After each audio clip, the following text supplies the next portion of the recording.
To my live chat. I did not promo this week for a variety of reasons, because I didn't even know if I was going to be doing this format this week or if I was going to be available at this time.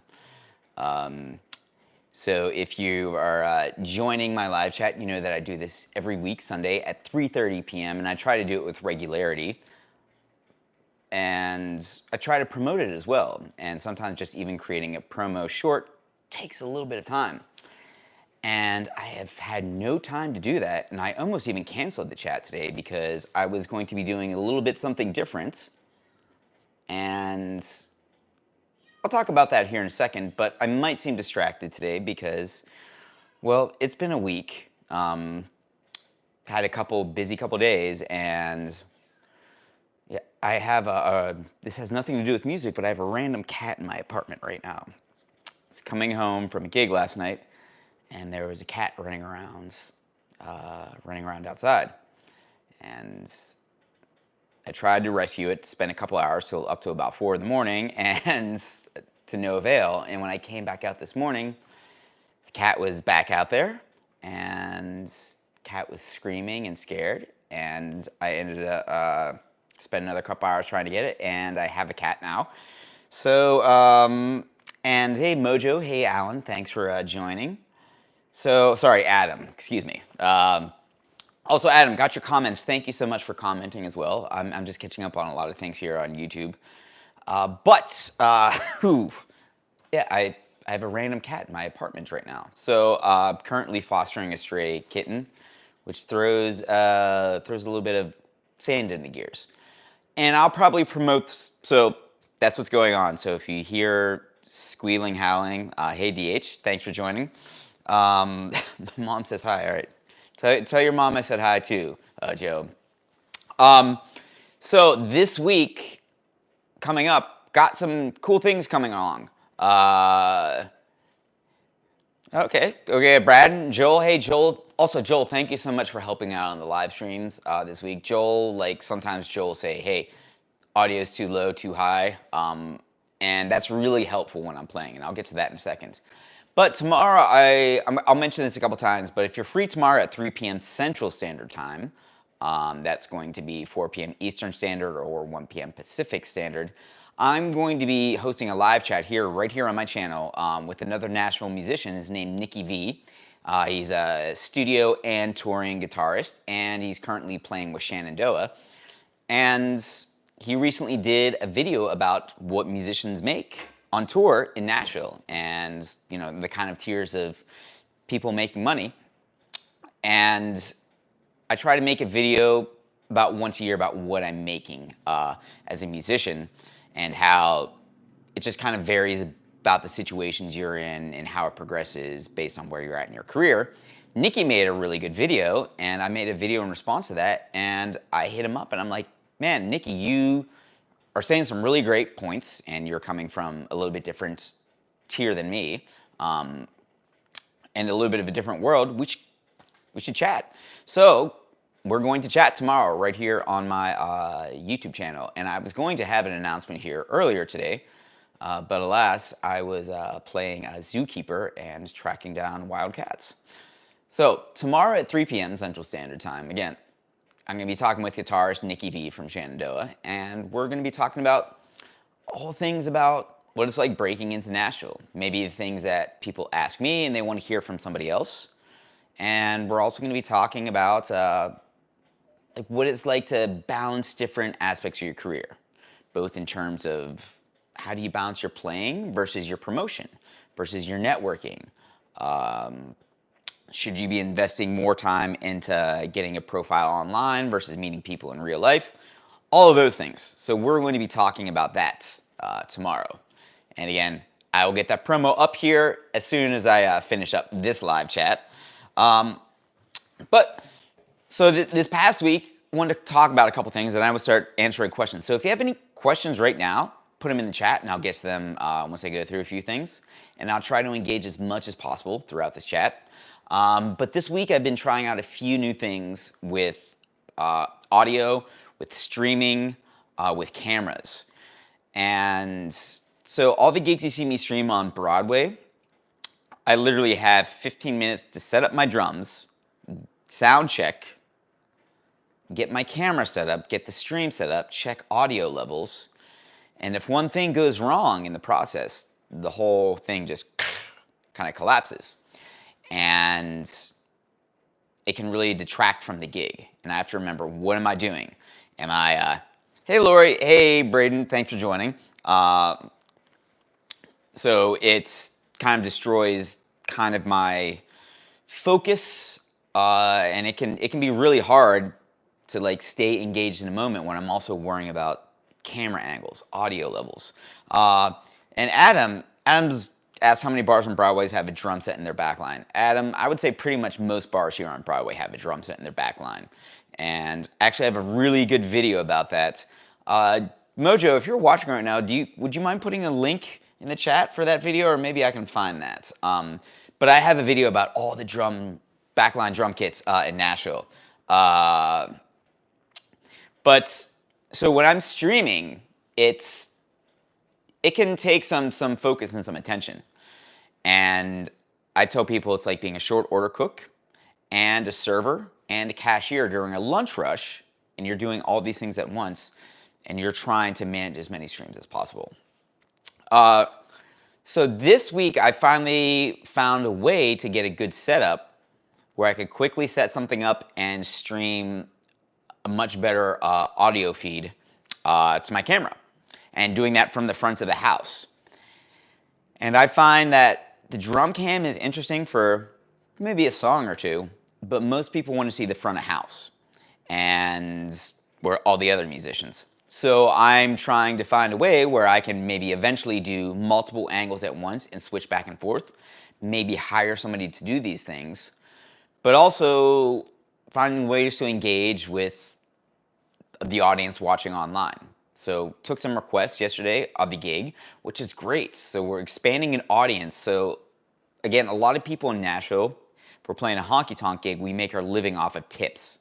So the pay in Nashville honky tonks is not that great. I was going to take this gig today, but I did not take it because I thought Nikki was going to be on my pod or my video show today, but we had to move it to tomorrow.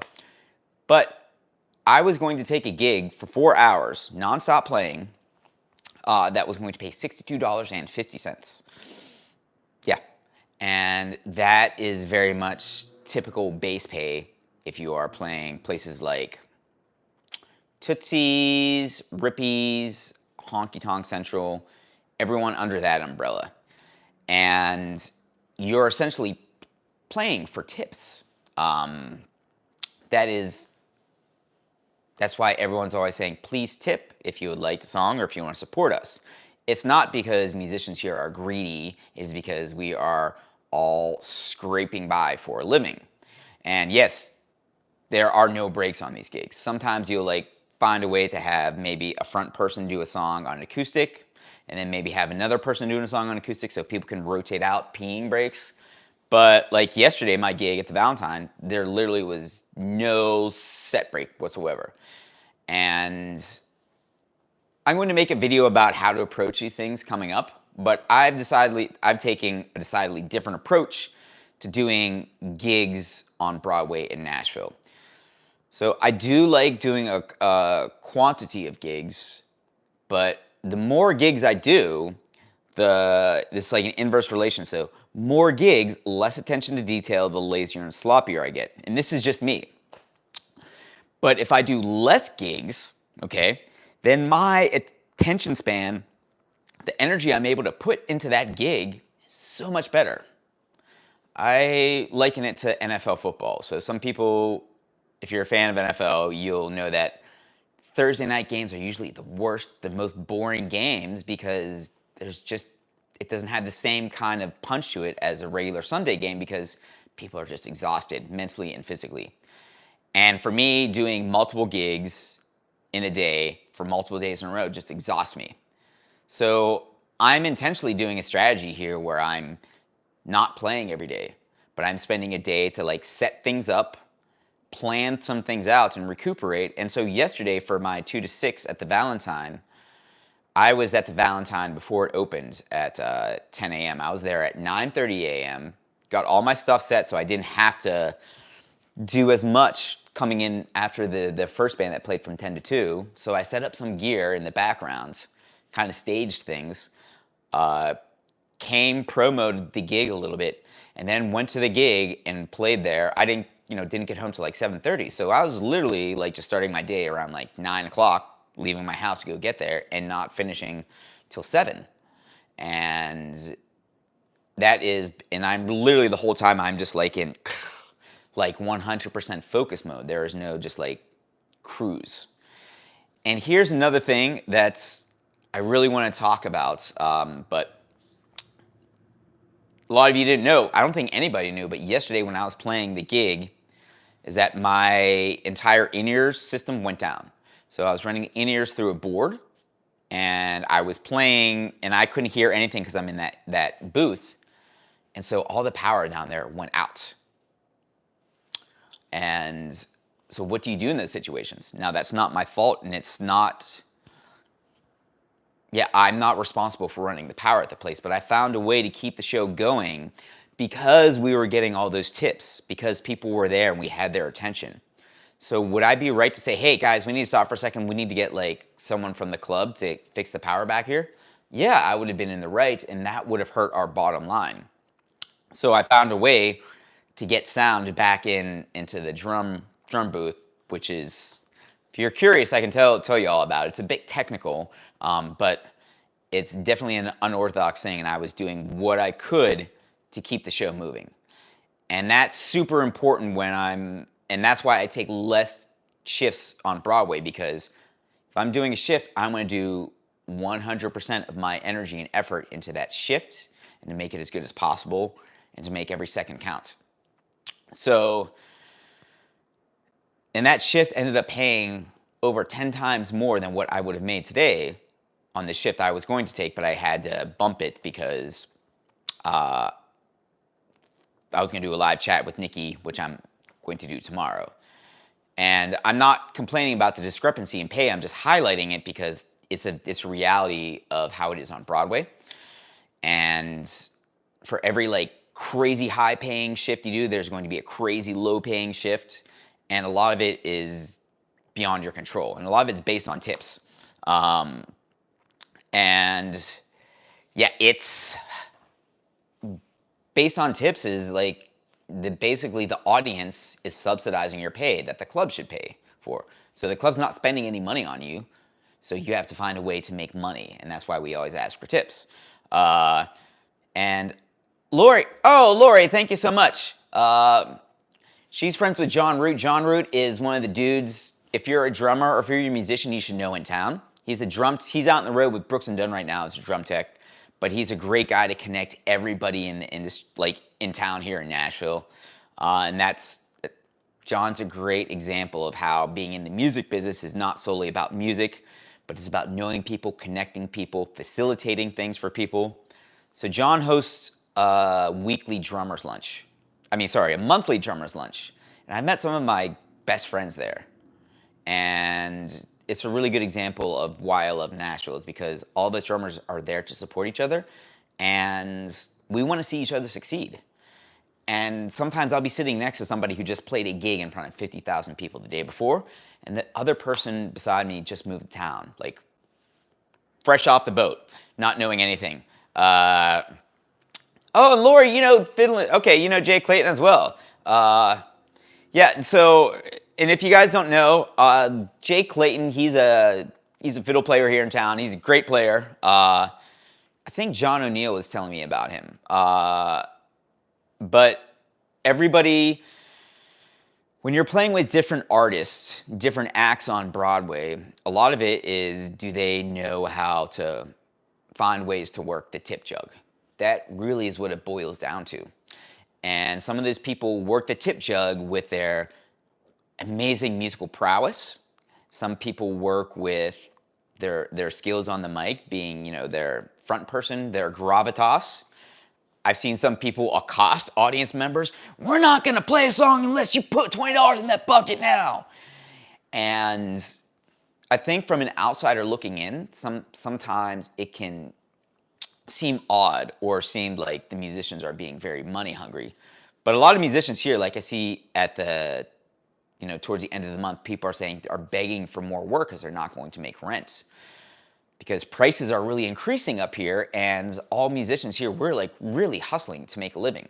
So you can make a really good living if you're smart with your musical decisions, your networking decisions, and how you like what you aim for, what your intentions are here in Nashville. I can also say that first year is probably going to be a little bit rough, and first year, 2, maybe even 3. It takes time to really break into this town. People say it's a 10-year town. I think that's just kind of an alliteration thing. I've talked with other people saying that it can be a 3 to 5-year town, but it's very different for everybody. So everybody has a different timeline they're working with. Some people need to work a day job and can't put their 100% efforts into music. Some people might know somebody and get connected with somebody right away. But I really think if you make music your full-time profession, who you are, and you lean into that, and that means, if you're not playing gig today, you're out there meeting people. You are trying to network with people. If you do that intentionally and you comport yourself in a professional manner, I think 3 to 5 years is a good window. But you definitely have to have your skills in place. And there's going to be some skills you're going to need to learn when you come into town, like the Nashville number system or just the way certain cliques operate here and move within circles. Paul, thank you so much. Yeah, thank you. I love your comments, Paul. Thank you for chiming in. And I really do love it when people comment. And that really, I view it when people hear comment, it's like they are voting. They're saying, I want to see this. So if there's something you want to see more of, comment. Like say, hey, this is really helpful for me. I have this question. Because what I try to do with this channel, as I always say, is I make this a letter to a younger version of myself. The version of myself that just moved to Nashville and doesn't know the scene, doesn't know how to break in. The younger version of myself when I just got out of college, when I was living in Chicago, didn't really play the game. And I made a video this week about why it's so important to play the game. Because yes, skills matter, but also like thinking about playing the game and not playing it just in terms of dollars and cents. Think about that again, not in terms of dollars and cents. So this was a 4-figure weekend for me. I think I played 2 gigs this weekend. Derive from that the math you want. I mean, that's a good weekend. That's not amazing, but I would say for 2 gigs, that's good. And I was going to take a 3rd gig that paid me $62 today because I had nothing else to do. I mean, I have lots to do, but I want to keep playing and I want to keep networking and meeting people. And it's kind of like it's a 24-hour-a-day job. You kind of have to grind. And I would say don't grind just for the sake of grinding, but grind with intention. It's kind of like working out. Some people go to the gym and they work out hard every day, and they're never giving their bodies a chance to recover. And when you're doing that, you're working against yourself. You're kind of working yourself into a hole. I think playing, not just in Nashville, but in any town can be that way as well. Where if you just go full speed ahead every day, full throttle every day, it might feel good in the moment, but sooner or later you're going to crash and burn. You might get an injury like we're talking about in the gym, or you just might get mentally burnt out. It's really important to take time off. It's really important to say no. While at the same time, it's really important to make this your lifestyle, make wherever you're at your community, really invest into it. So those are kind of 2 separate messages, and they can both exist, and it's finding a real balance with them. And just things I've thought about this week. One more thing I wanted to get to, and then I'll answer a few questions. And I have all these videos kind of in the can right now. And admittedly, I haven't been doing a lot of videos of like me talking about a story or this is an example of something because I've been so busy playing or so busy pursuing some other professional opportunities. But this weekend, I had a little bit of somewhat of a college reunion, I'd say. But it was not everybody who was in my class. It was some people before me, some people after me, some people I went with. But we all got together here in Nashville. So I went to a school in Ohio called Capitol Conservatory of Music. Great music school, an amazing drum program. And we have some of the finest drummers in the country right now. Drummers, percussionists out there in the world. Like literally top of their games. And I am incredibly proud to be a part of that legacy. And we were all of us were in town, and the person who really kind of just pushed that program forward, Bob Breithaupt, who I owe a tremendous amount of gratitude towards, he was in town, and we kind of all got together at a drummer's house or his studio, which is fantastic, and we talked about all our stories about Bob. And I'm going to make a video about this, but we all kind of talked stories about Bob. Bob just retired last year, and Bob was like a father figure to a lot of us. Really kicked our asses, gave a lot of us tough love, myself included, and gave me the hardest lesson of my life, and the lesson that I think about literally every day, and I really thought about yesterday when my sound went out when I was in a drum booth. And the long and short of it is, my junior year of college, I was doing musical juries where you have to perform 2 pieces in front of your peers and in front of the professors at the end of the semester. 2 days before that jury, I was in a bit of an accident. Climbing up a ladder, hit my head on a ceiling that I didn't see, and then I fell off the ladder, hit my head on the ground again. I got a pretty nasty concussion. So I had to go to the ER. I got a doctor's note. I went and took it to my professor, Bob, and I said, Bob, hey, I had this accident. And he was like, oh man, I'm just really sorry to hear that. Are you okay? And I'm like, yeah, I'm just kind of, you know. But I was like, I just wanted to know when can I reschedule my jury performance? And he looked at me and he's like, you're not rescheduling that. I'm like, Bob, I have a doctor's notes. Like, I have a concussion. And the way Bob said it was, he looked at me and was like, okay, well, what happens when he was like, you have to play. It's like, this is the music business. Like, you have to find a way to do it. Your concussion is not my problem. Like, you have to go be a musician. And this was at a point where a lot of us didn't know quite what we did about brain health, about concussions. And so I stayed up all night, like 2 nights in a row, to try to relearn these pieces that I just lost because I had a concussion and I lost a lot of my memory. And long and short of it, when it came time for the juries, I totally crashed and burned. I was trying to do my best, but I didn't have the mentality like, I need to make this happen no matter what. I say, I'm going to try, but if I don't play well in this jury, no one's going to, I have an excuse. But Bob essentially, he saw a pattern of me, what I would say is bullshitting myself and bullshitting other people, trying to find excuses.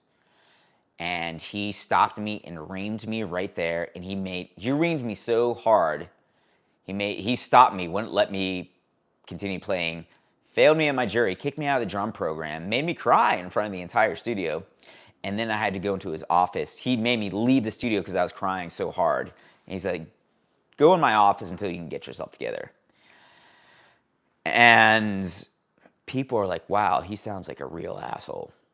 And I don't know if a lot of people get this, and it was the best lesson I've ever could have received. Seriously.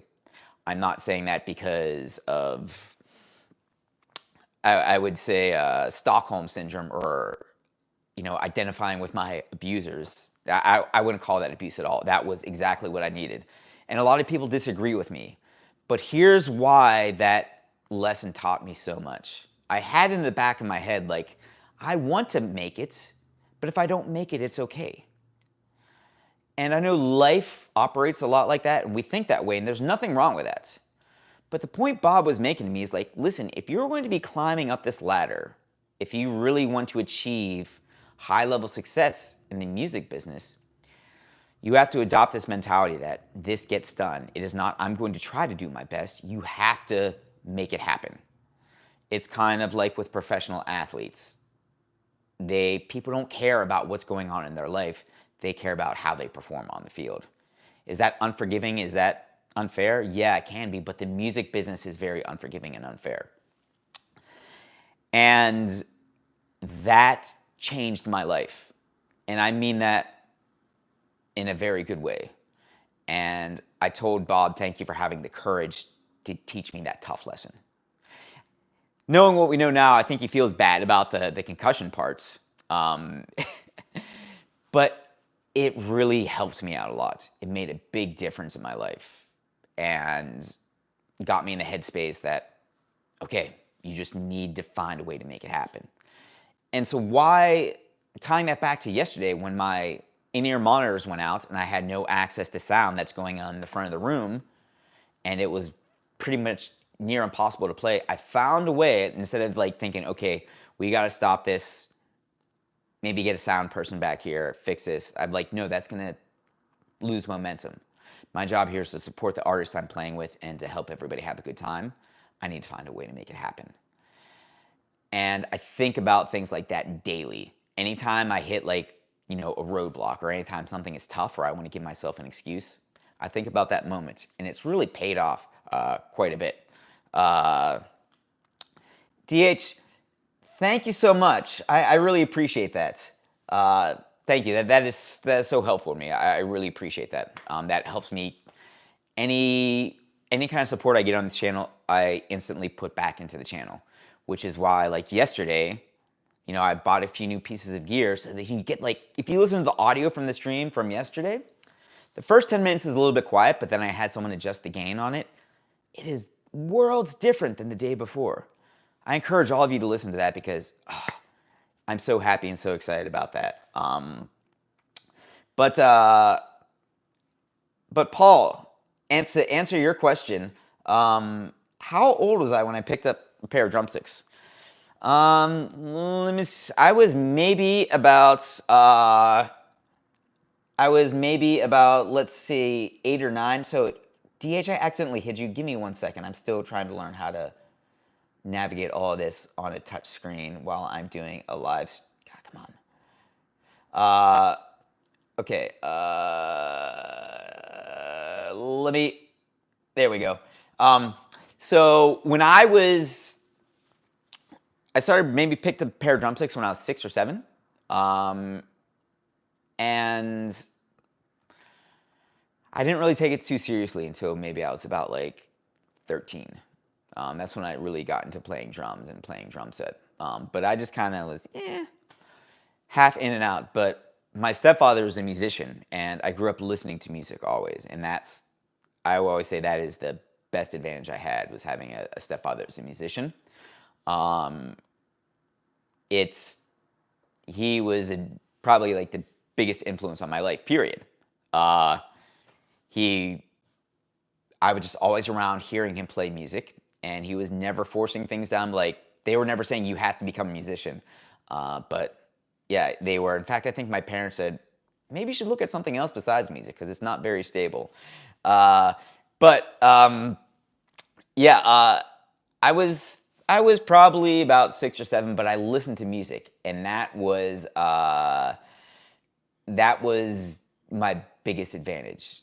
Like, drums is so much more than playing drums. I like to think about drums as a producer, someone who is like, you are producing a moment. You are the emotional curator of a moment. So if you're listening to a song, like, the drummer's job is to not do fancy chops and fills. Of course, it's nice, but to guide the listener through. Like, okay, I'm going to play this crash to denote, oh, this is the start of the next verse, or I'm going to go to the ride on the chorus. Things like that. I never thought about music that way in those technical terms. I just always did that because I listened to so much music. That's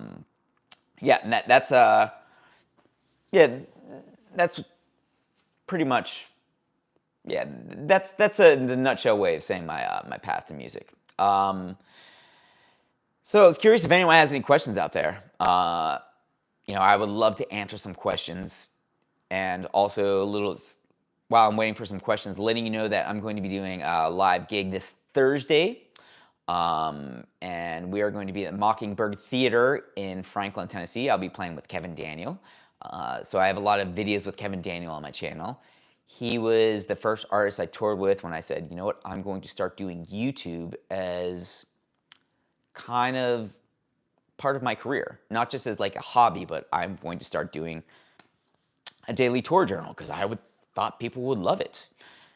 And I liked doing the tour journal. People did not like it at all. I was still very much learning YouTube as I am now, but I have a little bit more skills, a little bit better understanding of what to do. But yeah, that was in March of 2023, and Kevin and I, we're going to be doing a gig. We're going to be doing a gig on Thursday at the Mockingbird Theater in Franklin. I'm going to be playing with Aaron Nichols back at the Valentine, I believe, on Friday. I think I'm playing with Cara Granger this upcoming weekend.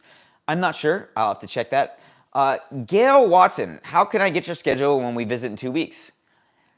That's a great question, Gail. So I have a newsletter here. It should be on my page. Let me see. I wonder if I can find that link right now for my newsletter. But I've been sending out a newsletter every week. I haven't gotten to it this week yet. I'll be sending one out on Monday. But yeah, I usually do a newsletter once a week. So if you want to sign up for like the top 100 songs in Nashville, I think I have a couple links of that. That should be in my bio.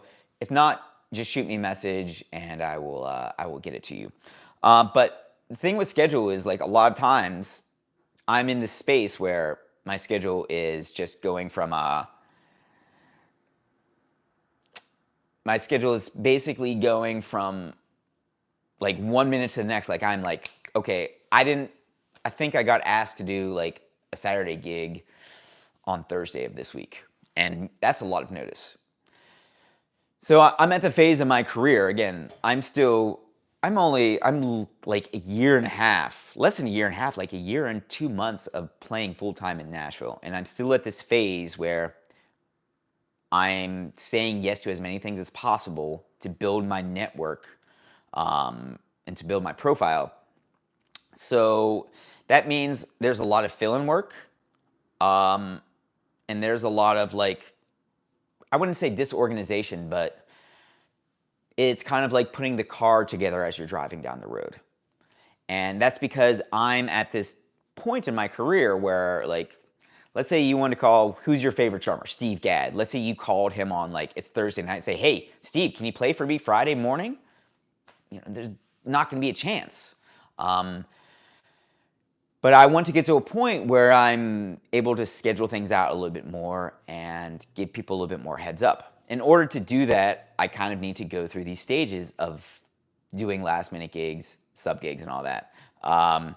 So Gail, I don't have that. I know every Friday I'm playing at the Valentine with Aaron Nichols from 2 to 6. And I encourage anybody to come to that. Friday, 2 p.m. to 6 p.m. It's always a great time. Sometimes it gets packed in there because Aaron is a really unique talent where he doesn't exactly solicit tips. People just, they love hearing him sing. Like, we literally, like, the bar will be empty. We'll start playing our tune. They'll hear like a note or two of his voice and they'll just stream right in. So every Friday, 2 to 6, I think I'm doing some gigs with Cara Granger. Let me see, in 2 weeks, yeah. Will I be, I think there might be a date I'm out of town. I'll have to get back to you on that one, Gail. And does the new cat have a name? No, I don't even know if I'm going to keep the cat.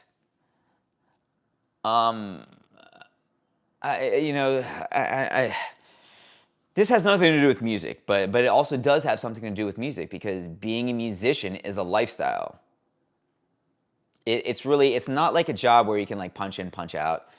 You can, schedule time off. You have a regular schedule. Being a musician, especially when you're at a phase where you're trying to break into the next level, it's very much a 24-hour a day job. And I think you have to have some boundaries and some balance, but also go into it with the understanding that this is not my job. This is my lifestyle right now.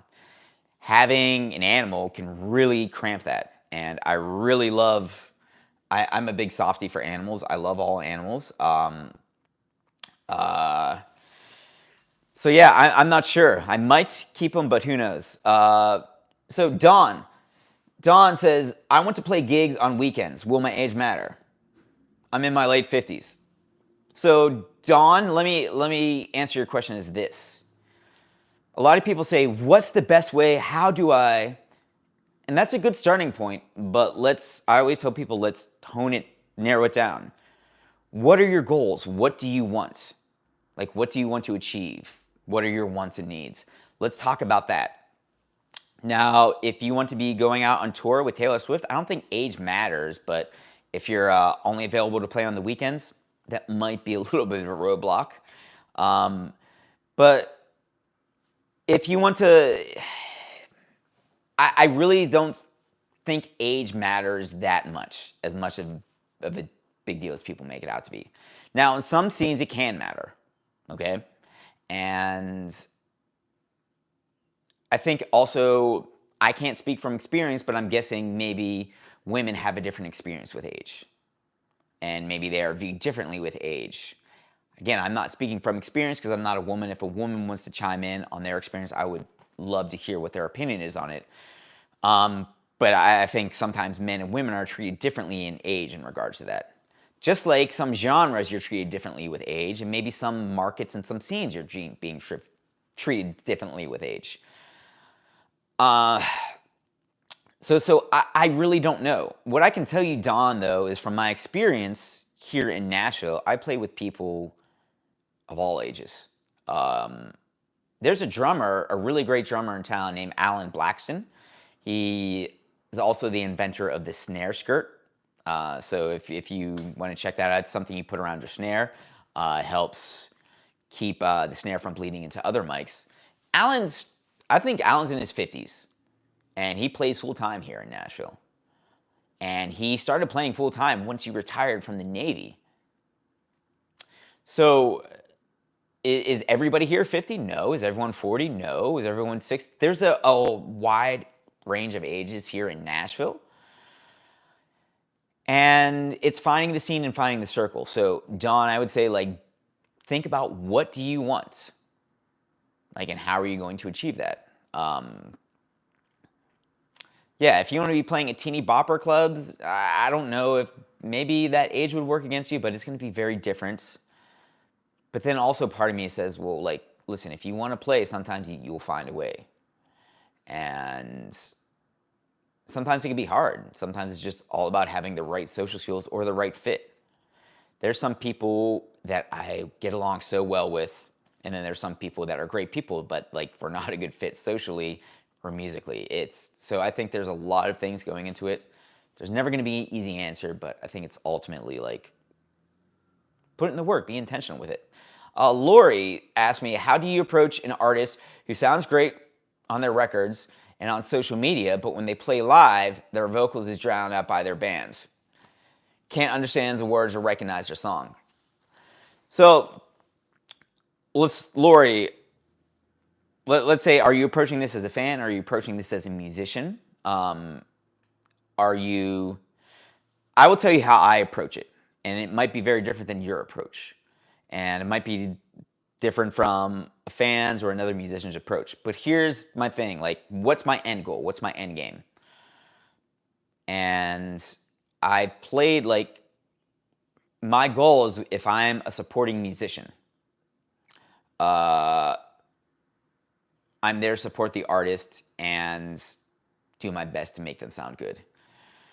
If they play a song I don't like, it's okay. It's their gig, you know? So I always keep that in mind first. Like Aaron and Nichols and I, we have a good rapport, and he called like, all right, we're going to play a song. And I just went, and he's like, we can play another song. I was like, no. Dude, I said, no, I want to play the song that you feel is the best right now because you know what the audience wants. But Aaron and I have good trust and good rapport. I would kind of mask that reaction with a lot of other artists that I'm not familiar with. But ultimately, I think if you are playing with the artist or you're a fan, what kind of level of trust do you have with them? So I know just as a random, like as a musician, if somebody off the street that I don't know comes and starts making suggestions towards me, and they might be the greatest musician in the world, but they just approach me unsolicited, I'm going to be like, I have no interest in what you're saying. If I'm playing on a gig with a new person and I don't know them that well personally, professionally, musically, and they start being aggressive with their suggestions or overstepping their lines, I'm going to shut off. So a lot of times when approaching, especially with an artist, they have quite a load on their shoulders. They have to do their recording, they have to do their social media, they have to do all these things. And if one thing comes up shy, and you like go and the first thing you tell them is like, hey, I'm going to criticize you about this. And you may not even be criticizing, you're just like, I think this could help you out, but you're pointing out something that's wrong with what they're doing. That can be, based on the person, that can be crushing. That can like just be a total confidence killer. Or that person can get super defensive and just write you off. Some people can be very receptive to it. I think the key thing is like figuring out where you are in the equation with them in terms of trust. And are you trying to tell them something because you want to sound like you are valuable to them and keep your gig? Or you're like, I want to make this music so much better. And sometimes when you want to make the music better, sometimes your idea better is not the same as theirs. So a lot of times I will ask questions. I would say, what do you think about the balance of the band right now? I'm curious your take on it. And that's a good way to really open the dialogue without coming at it from like a wildly volatile or potentially dangerous situation. Because sometimes maybe the singer, they have their ears glued in. They can't hear the front of the house. And so they have no idea. Maybe they don't know. Or maybe they want it that way. And that's up to them. So that's a dicey situation, but I think it comes up frequently, and you have to really be intentional about how you think about that.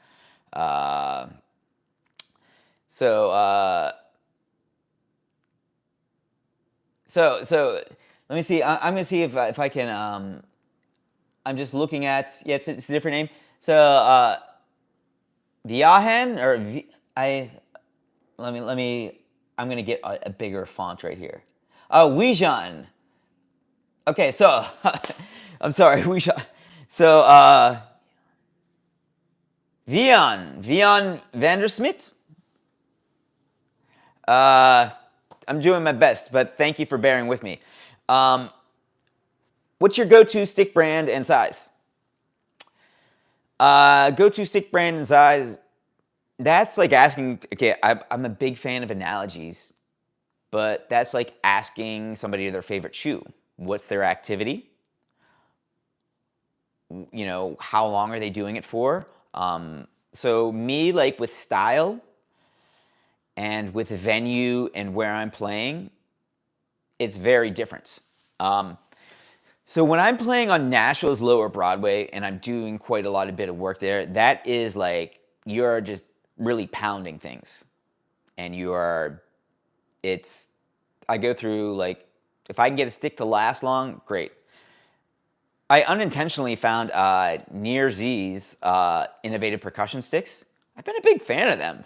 They're a little bit heavy, a little bit of a different feel, but I really dig them. I do that for a lot of Broadway stuff. I also like using the Buddy Rich Vic Firths on Broadway gigs. It's kind of like a versatile all-around for a banger. But again, it all depends on what cymbal, what drums I'm playing. I kid you not, like when I'm playing with a certain stick on a certain cymbal, I know if I change from an acorn tip to like maybe a bead tip to a teardrop tip, the sound totally changes. And it's all about what kind of sound do you want. When I was in college, I used to use these Vader Fusions, which I still like. A buddy of mine, Mark Stepro, used to throw them away when they were like kind of ground down in the middle, but not totally still usable. So I would pick them out of the trash can and and maybe play a gig or two with them with some of his discarded sticks. Mark's a great drummer. He plays with Wallflowers right now. I tuned into my Instagram earlier this year and saw him playing with like Jackson Brown. He's a great dude. If you guys don't know him, check him out. His name's Mark Stepro. He's out in LA right now, but I got to hang with him earlier this year when we were doing a Marvelous 3 tribute show here in Nashville. He was flown in for that. It's great to meet him. Do we have any more questions out there? Because I always intend to come on here and try to keep it 30 minutes because by the time Sunday rolls around, I have a lot of things to do, including getting set up for tomorrow's live stream, which is going to be with Nikki V. And so I'll try to put out a letter, try to give people some background information on Nikki V.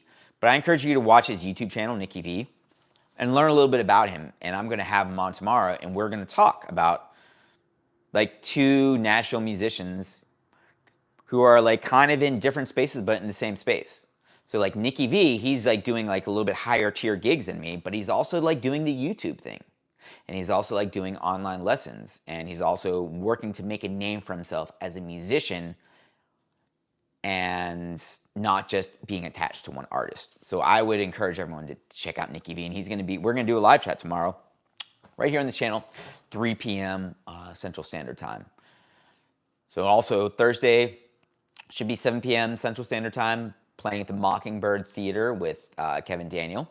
And I'm going to hopefully get that up in live streams. And again, like sometimes I have to go buy extra wireless data depending on where I'm at.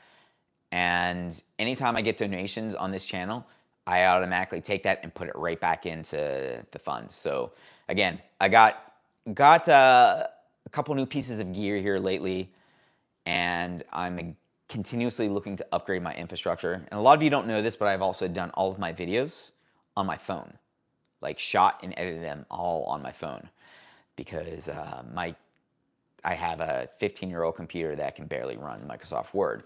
When I get to 1,000 followers, which I think is probably coming up pretty quickly, I'm going to, I said to myself, I'm going to buy a computer for doing YouTube.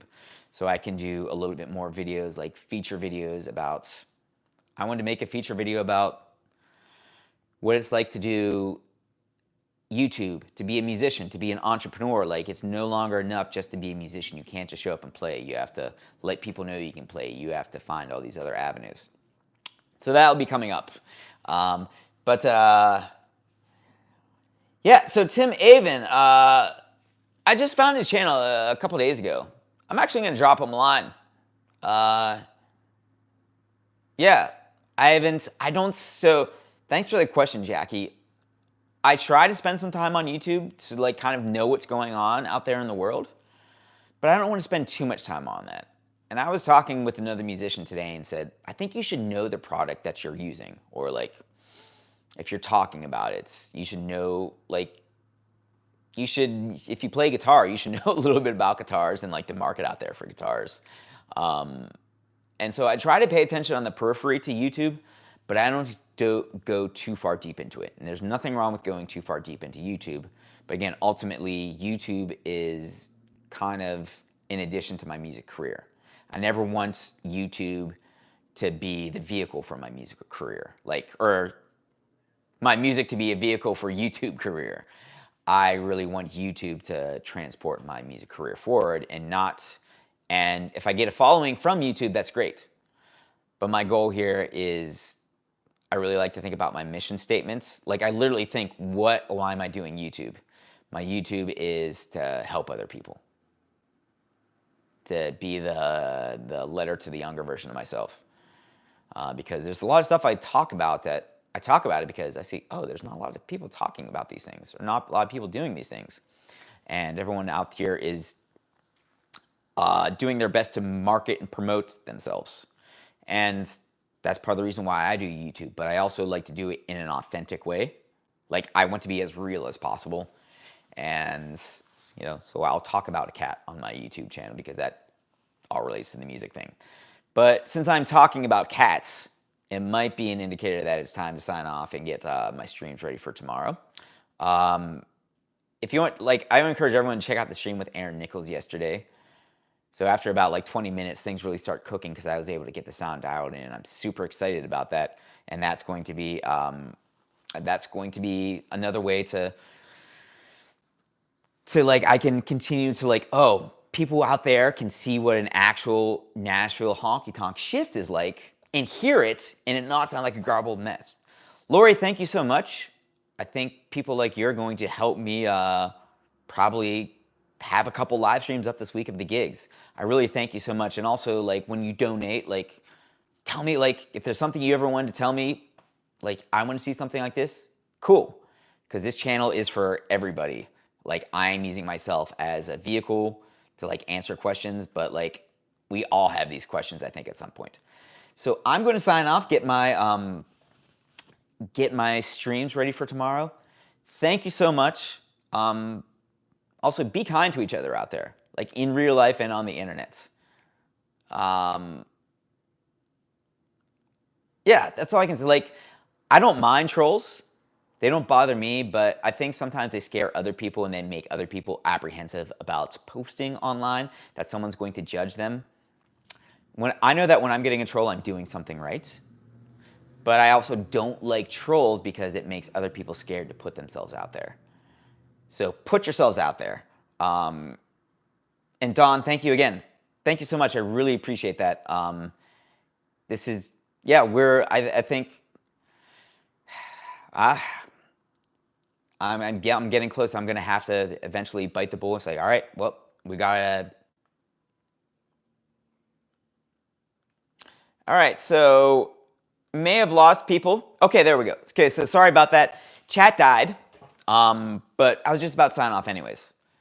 And if you ever have questions, I'll try to get to it. I'm going to get to the insurance video within the week or two.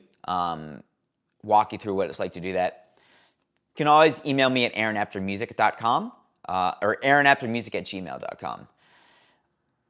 And it's been a crazy wild week here in Nashville, but I really chime in and ask questions and being able to engage really matters a lot to me. So thank you so much for being part of the community. Be nice to each other out there. See you tomorrow.